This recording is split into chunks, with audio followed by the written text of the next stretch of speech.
let's get started with learning about how to remove background on a picture and how to do a blending option. So to practice with, you're going to want to download two files from your practice folder.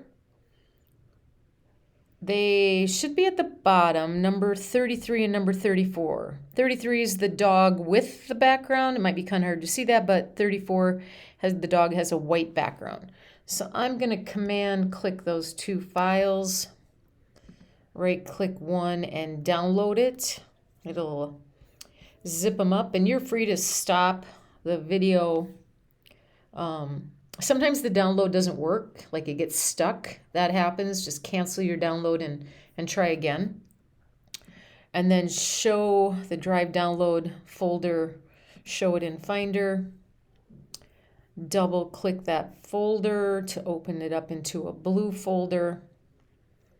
And inside the blue folder, there will be your file number 33 and number 34. And you can drag and drop them into your practice file. You can copy and paste them. Stop the video if you need a little bit more time. Those are the two files that you will need. All right, let's start up Photoshop. Okay, you're going to start by opening up the picture of the dog, okay? So open up the picture of the dog, and our goal is to get rid of the background and just keep the outline of the dog, okay? And we're just practicing, so we're not going to do any masking to clarify, make this better or make it more clear. But when you do your assignment, please make sure you do the mask, okay? The first thing that you're going to want to do is over in the layers panel is the background layer is locked. Because we're going to make a change to it, we want to unlock it. And then if you want, you can rename your layers if that layer, okay? And so what we're going to do is a little bit of a different selection for this. I'm going to click on the selection tool. I'm not going to use any of these. I'm just going to click on the selection tool. And on the options menu for selections, there's a select subject. And it just creates a selection from whatever it considers to be the most prominent part of the picture. And if you wait just a few seconds, you will see that it did a pretty good job of selecting it. Now, it missed a little bit down here. You would have to go in for your project, go into the masking and fix any part that's not selected well. But for practice purposes, we are going to be satisfied with this selection. Now, what we want to do is get rid of the background. Right now we have the dog selected. If we push delete, that will get rid of the dog. We don't want to do that. So we're going to come up here to the select menu and choose inverse. And we've done this before in other assignments. So when you choose inverse, you'll now see the dotted line goes around the outside of the picture and the dog. And so now I at least have the background selected. I'm not ready just to hit the delete key yet, but at least now I have the background selected. So my next step is to erase the background. And it's not really going to be like you coming over here and pushing around on the screen. You're going to find your eraser tool and pick background eraser. That's going to give your cursor a scissor on it when you use it. But we can't quite use it yet. We have to click the move tool. So you first right click your background eraser tool. Yep, background eraser. Click the four-headed arrow. Click the background of the picture, then push delete, and you'll get this gray and white checkerboard area. That's the transparent part of the picture. That's the part of the picture we no longer want. Okay. If you want to command D to deselect, you can. You can leave it selected. It will not, the dotted lines will not save in our next step. So whatever you want to do. So now that we have the gray and the white checkerboard, we need to get this thing saved. Now we don't want to lose our original, and we're not even going to really save it. We're going to do that export as right here. Now, here's the trickiest part of this step. Your format style probably came up on a JPEG because that's what we've done for quite a bit of our projects. When you choose JPEG, you see the background then is white. If you change it to GIF is what you want, then it turns the checkerboard gray, and that is what you want. If you leave it on JPEG, it will export it. The original background is gone, but then a white background is in its place. So make sure you change that format to GIF. You export it, and you can put it in your practice folder. I'm going to call this my no background dog. Okay, this is the dog that does not have a background. It's going to be a GIF file. It's going in my practice folder, and then you just save it, and you're done. Now, we don't need this dog picture at all. So when you click the little X to close this file up, it's going to ask if you want to save it. But it's asking if you want to save it as a JPEG over the original. And that's a don't save because you don't want to lose your original. Okay? So that's step number 1. Step number 2, you have to create a new file. Okay? And we want a 12 by 10. This is 12 by 8, 10 by 8. None of these probably fit. Oh, there's one. I got a 12 by 10.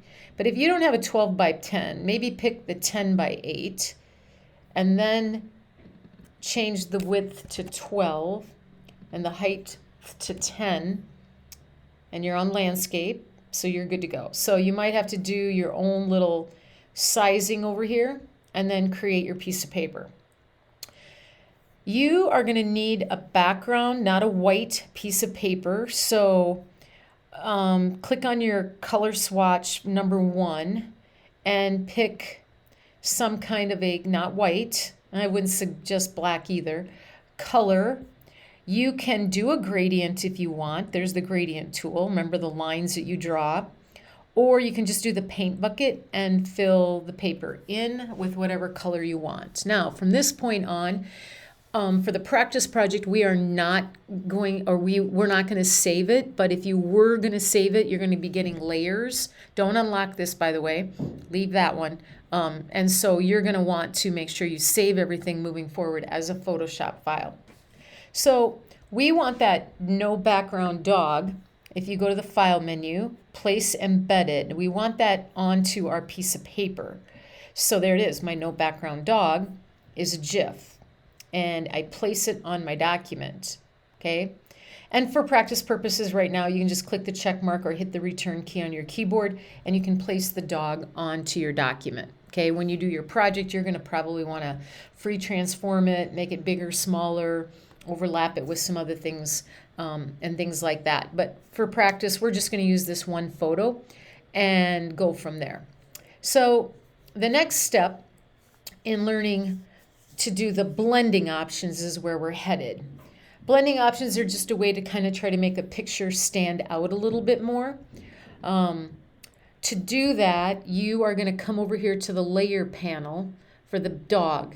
Now, when you do your project for the assignment, you're going to have lots of pictures, so you just pick the one that is needed in the directions. But for practicing, we're just going to take this no background dog. We're going to right-click that layer, and we're going to come to blending options, okay? And you can move this box anywhere you want, okay? Now, these are all the different styles of blending options. If you simply put a check mark in front of them, it really does not do anything that you want it to do. I'm just going to undo that and take that, or I'm just going to click that check mark and take that off. What you actually want to do to activate one of these, let's find the outer glow one. You find the words and you double click on them. And now the panel here will come up as an outer glow. Okay, I can kind of see there is a glow around my dog. I'm not sure if you can see yours yet.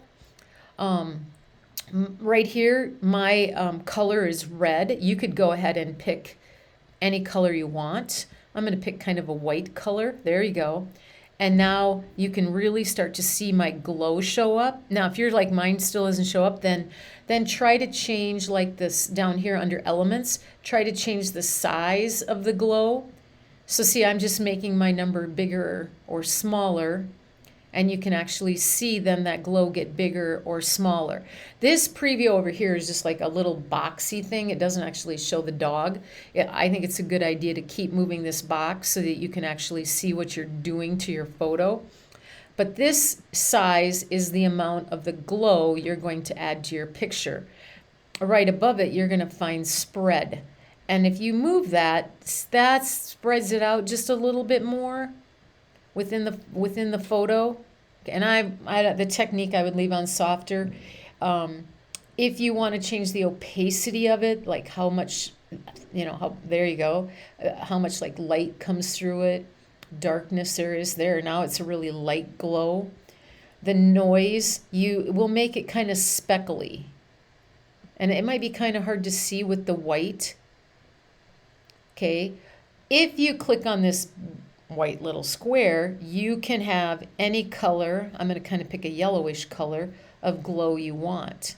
So see, now I got a yellow glow.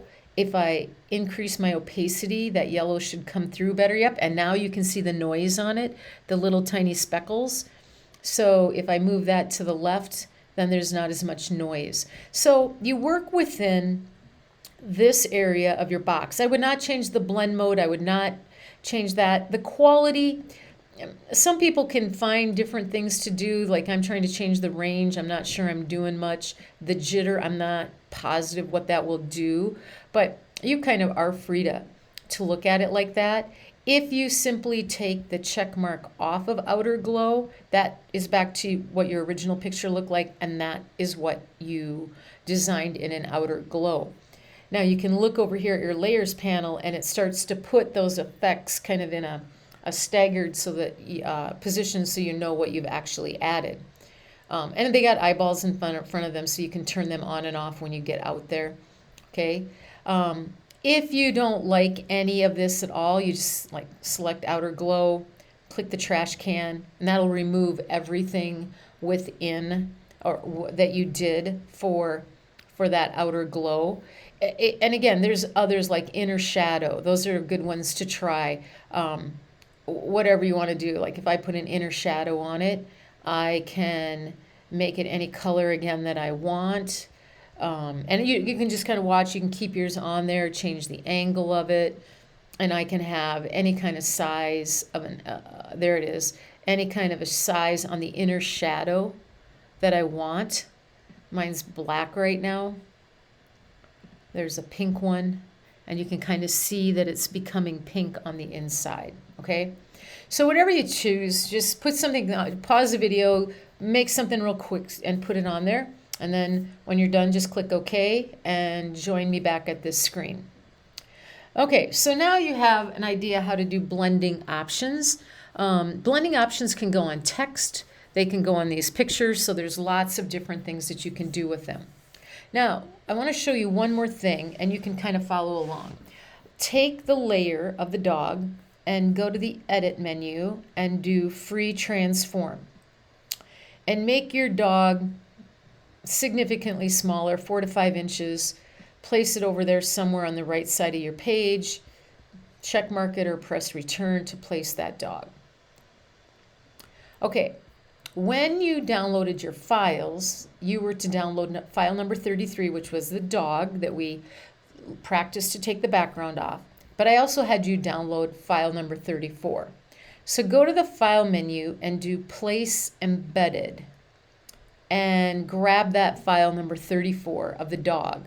Now this time it's a white background. But when you place it, and you can make it smaller right away, you will notice that there is a white box around the dog.